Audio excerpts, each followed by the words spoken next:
Oh dear God, now Grant Cameron is doing it.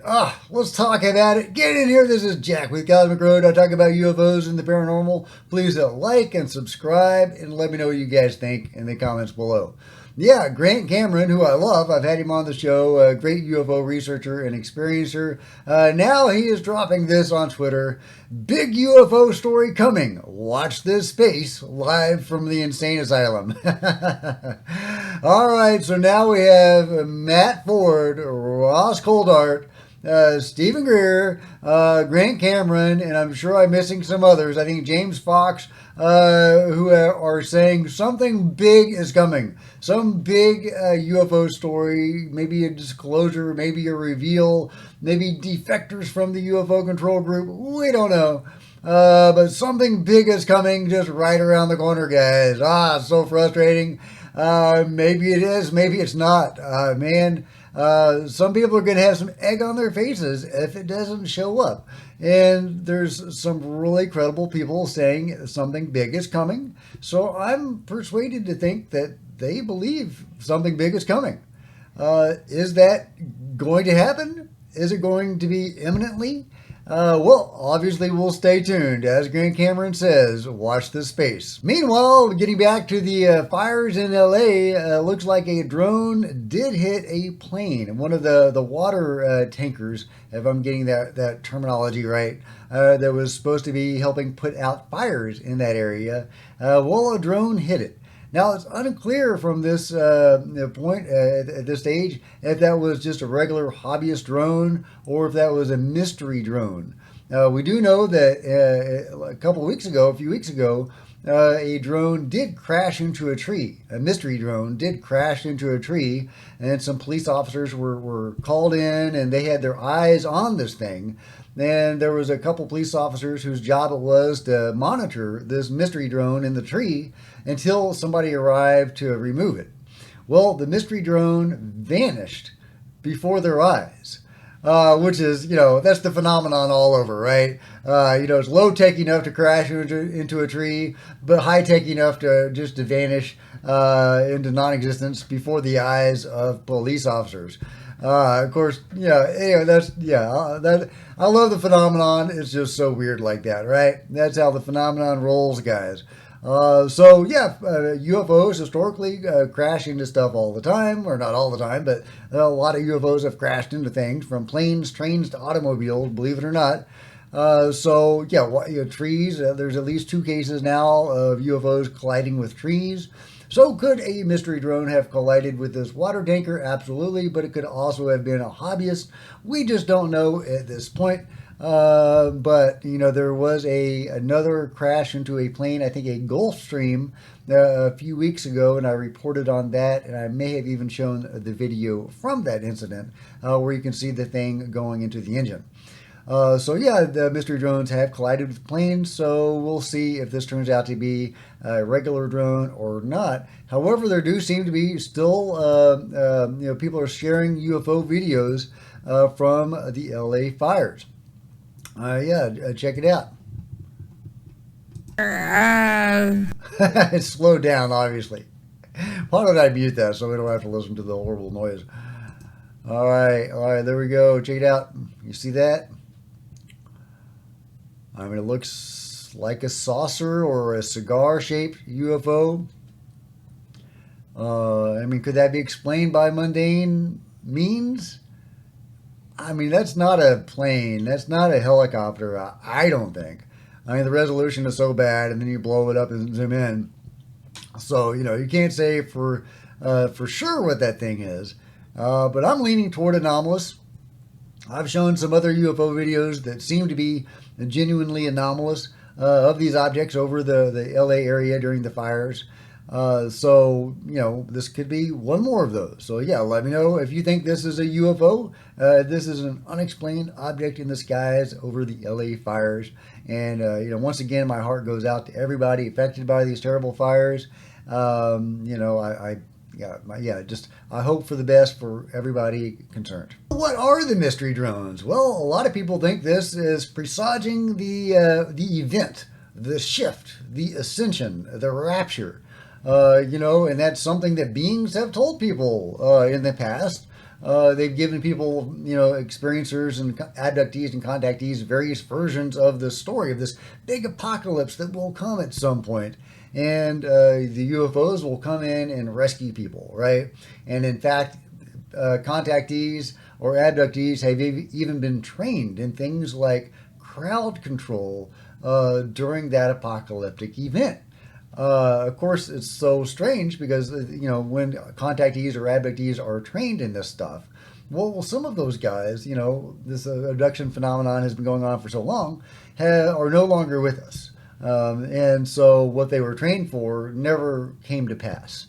So, just because the beings say stuff is going to happen doesn't necessarily mean that it is going to happen. But more and more people are, seeing that the mystery drone phenomenon does represent some sort of mass ET contact or message event. So what does it mean? What does it mean?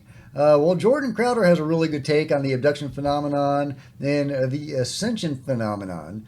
I'm not going to play the whole thing. It's over 5 minutes long, but I'll give you a sample. Well, the people logging on are going to come from all sorts of different places around the universe, because since this is a simulator for consciousness development, and evidently it's a very good one, they get something out of it. They benefit. It's like a pilot using a flight simulator. He's going to become a better pilot. So all these different beings out there, whether they're Lyrians or Draconians or Arcturians or Palladians or whatever, they're going to want to have people come here and get, trained and to play this game and to go through the simulator. Well, most, like say humans, they come into the simulator just through the reincarnation process, through natural human childbirth. Then you're in the game, no problem. You got the VR headset on from birth. But I guarantee you there's other people out there that have more sophisticated and advanced methods to come in and play this game. So say somebody from, let's just say like an Arcturian, comes in or they have a team, they're going to come in and they're going to play the game. They're going to get the experience. They're going to learn and train in this simulator for consciousness development. They're going to come in and do this. Well, they're not going to come in by themselves. They're probably going to be accompanied by a team or a group or like an organization. Those people are probably going to be in a craft that is floating outside Earth, monitoring and guiding and watching their people to make sure they're okay. Because once you come into this experience, it's fully immersive and you forget who you are. You're going to just be this like lonely starseed. You're going to be like, where do I come from? What am I doing here? And their job is to sort of guide you. Every once in a while, they might got to pluck you up and do some repairs or put a implant or something in you. But to us, that would look like, oh my God, that human was just abducted by a UFO, by an alien, right? But what if it's their own abducting their own, okay? So imagine that, but on a much larger scale, because let's say there's a bunch of Arcturians here. Let's say there's a bunch of Lyrians and a bunch of, Pleiadians and a bunch of whatever. And they're here having this human experience. And outside of the simulator, like if you were in an arcade playing a VR game and all your friends were around watching on the screen and cheering you on and waiting for you to finish, that's kind of what the ships are doing. But imagine something's coming down the pipe. And they know this because they have a much broader, perspective of the universe. And they're like, oh, something's coming up. Maybe the game's coming to an end. Maybe the game is getting an upgrade. Maybe something's happening. And they're like, okay, we might need to get our guys, before this happens. Maybe. Okay, so yeah, the UFOs are to get our guys before this happens, or to help in some way. And he goes on in some detail, and I'll link to this, and you can watch the full thing at your leisure. Jordan Crowder has some great thoughts about all of this, and more an optimistic take on this. I don't think his explanation quite satisfies the abduction phenomenon, because it doesn't explain, for example, why they're creating hybrids. Why they're trying to interact with people's consciousness also is something that the beings doing abductions do. But yeah, so could the mystery drones be the first wave in a series of waves, obviously, of bigger and bigger ships that lead up to some sort of rapture or ascension phenomenon? That's what some people think, and I'm starting to see stuff like this online. People are going both ways on this. Some people are just really not having it. They are not excited about it. As Ted Rice says, I'm not getting on a ship voluntarily. I would have to be forced on board. I know I would be slaughtered on board and my soul put into a black box. And Fringe is saying, friends, there might come a time when we're offered to board alien ships, possibly to save us from a disaster. Please think long and hard before jumping on board. At best, it's a cookbook. So that's really interesting because that is what beings have told people over the years. Is that there will be some sort of apocalyptic event and the ships will show up and the people are trained in how to usher them on board. So, is that going to happen? Is it not? Is there going to be some sort of solar flare or earthquake or other apocalyptic event, world war, that will cause this to happen? Are the beings coming here to help with that and to save us? Could they be causing all of that? Well, I think if the beings wanted to cause destruction and take us over, or put us, use their cookbook, we serve man, that Twilight Zone episode. I think that they could do it with no problem. I don't think they would need a lot of subterfuge to get this done. So no, I don't think it's for a nefarious purpose. But I totally understand the hesitation in getting on board that UFO if the time comes. Meanwhile, an update on the Havana syndrome from the WhiteHouse.gov, statement from NSC spokesperson Sean Savitt on anomalous health incidents. Upon taking office, the Biden-Harris administration spearheaded a dedicated effort to address anomalous health incidents reported by our colleagues. We convened departments and agencies across the U.S. government to develop new policies to expand access to and improve medical care for affected personnel. Our focus on these priorities remains unwavering and must continue. Today's updated intelligence community assessment, which is the product of ongoing analytic efforts and includes a shift in key judgments by some intelligence components, only reinforces why it is vital that the U.S. government continue critical research, investigate credible incidents, and strengthen efforts to provide timely care and long-term clinical follow-up. We will be briefing the incoming administration on the full scope of ongoing work that should continue. So yeah, they're going to brief the Trump administration on the Havana syndrome and what is being done about it. Nobody seems to really have a definitive answer on what this stuff is. Here's another article from the Miami Herald. Biden officials cast doubt on view that Havana syndrome wasn't work of foreign agents. Contradicting what U.S. spy agencies have publicly said, senior National Security Council officials told a group of Havana syndrome victims in a meeting at the White House that they have seen information that undercuts the intelligence community's assessment that no foreign adversary was behind the incidents. So yeah, previously they have said no foreign adversary is responsible for the Havana syndrome. Now they're saying, not so fast, maybe there is evidence, and I have seen some evidence that possibly Russia could be involved in some of this stuff. I don't know if that explains the totality of the Havana syndrome, though. I'm not satisfied by that explanation. Sometimes just random people are affected by this, not spies or ambassadors. So what is causing this? Is this anomalous? Is this NHI doing this? Why would they do that? Why would Russia do this? Why would China do this? It's such a weird phenomenon, very concerning, alarming phenomenon that's definitely negatively affecting people. And it's really heartbreaking to see these stories of people that are suffering from Havana syndrome. And there's no answer in sight. At least I haven't seen any definitive answer. But let me know what you guys think it's all about, and if you think enough is being done about it, and if you think maybe the incoming administration could do more. Meanwhile, a few days ago, somebody asked me on the channel in the comment section, "Hey Jack, how do I get my normie friends into the UFO stuff? How do I convince them that UFOs are real?" And that's an ongoing struggle, my friends. I'm sure all of you are familiar with this, getting your family and friends who aren't into this, or at least showing them that you're not nuts for thinking about this, right? I wish I had an answer for you. I think James Fox's documentaries the phenomenon and out of the blue are really good to show to normies that aren't into this. You know, they can see, hey, look, there's some non-crazy people saying this is real, and there's this history of government involvement, et cetera, et cetera. So I think that's probably a good place to start, showing them some of the nuts and bolts research and the military involvement, the Navy videos released by Lou Elizondo and friends in 2017, that sort of thing. But there's another side to this whole story too. Unfortunately, this is from The Guardian, from an advice column in The Guardian. My friend has started sending me lots of links and articles on UAP. I've tried to gently assert that I don't find the sources reliable or credible, and that I do not believe respectable news outlets are conspiring to conceal the truth, but they still persist.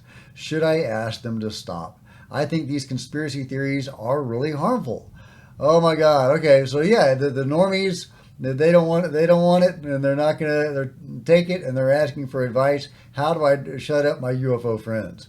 Well, the answer that the advice columnist gives that person is to laugh at the individual. That's right, to laugh at the ufologist. Laughter can be an effective social blocker for this kind of mission. When we're in the persuasion game, we tend to display a lot of earnest seriousness and perform respect for one another. It's the opposite when we're telling people we're not to tread. We need brisk and effective shutdowns. Laughter can be an efficient way to do that. It signals nope without evincing hostility or inviting discussion. Maybe the next time you get a link from this friend, you just reply with, haha, that's about enough of these links for me. So that's what we're dealing with, folks. People that are suffering cognitive dissonance or whatever, they just don't want to go there. This is the advice they're getting, is to laugh at us. So yeah, we still have a lot of work to do. And, the government could certainly help with that by being a little more transparent. However, some mainstream news outlets are still covering the mystery drones and UFO stuff, and hats off to them. I hope that increases in the days ahead as this big UFO stuff drops at some point, right? Maybe, if it does. But yeah, this was sent to me by Astro J, and thank you, Astro. I appreciate it. Cool UFO sighting shared on NBC. Drone hysteria in New Jersey last month. We have a local story that pretty much tops that one. A crew on board a private jet spotted something high in the sky, and they shot this video of it, and they have no idea what they saw that night. Ari Odds are joining us now from Fort Lauderdale with a first-hand account of this very bizarre sighting, Ari. Yeah, no doubt about that. And there was definitely something in the sky that night. It was way too high to be a drone, moving way too fast and erratically to be a weather balloon. And the flight attendant who shot the video says several other aircraft reported seeing the same thing.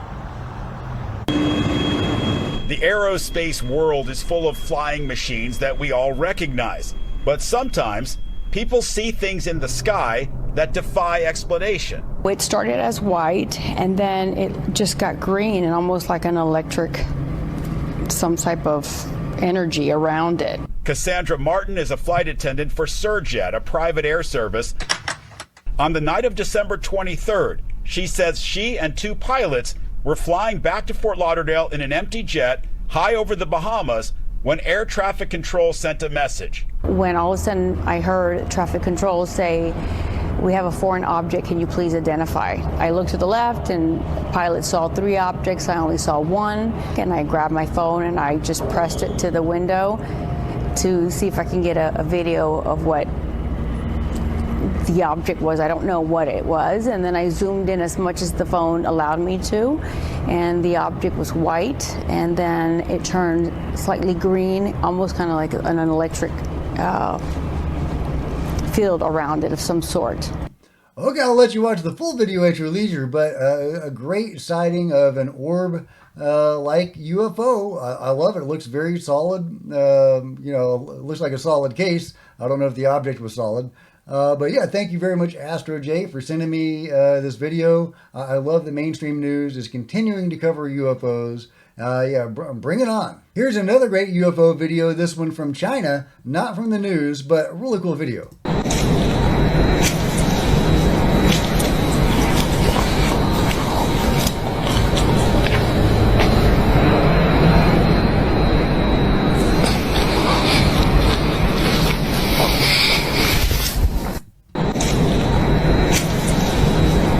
Not bad, right? Do you think this is CGI? Could this be faked? Yeah, sure, it totally could be, I guess.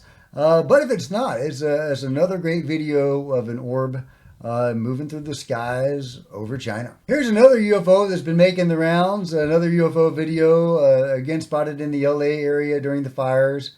I tend to think this is probably too good to be true. It's too cool. It's probably fake, but maybe not, guys. So let me know if you think this is genuine footage of a swarm of Orby UFOs doing their Orby UFO thing, or if this could be explained by CGI or, actual mundane drones or something else. Let me know what you think. Let me know what you think about it all in the comments below. And if you've enjoyed this video, please give me a big thumbs up. I sure would appreciate it. Smash the like button and the subscribe button and the bell to be notified of future videos. You don't want to miss a thing. Join me on social media. There's Facebook and Twitter links below. Love to see you guys there. If you want to support Cosmic Road in a bigger way, consider grabbing a coffee mug or a t-shirt in the merch store below, or by becoming a channel member. Channel members are rock stars, and I really appreciate you guys' support. Thank you. Meanwhile, there are plenty of other videos on the channel, and I'll see you guys next time. This is Jack with Cosmic Road, signing out.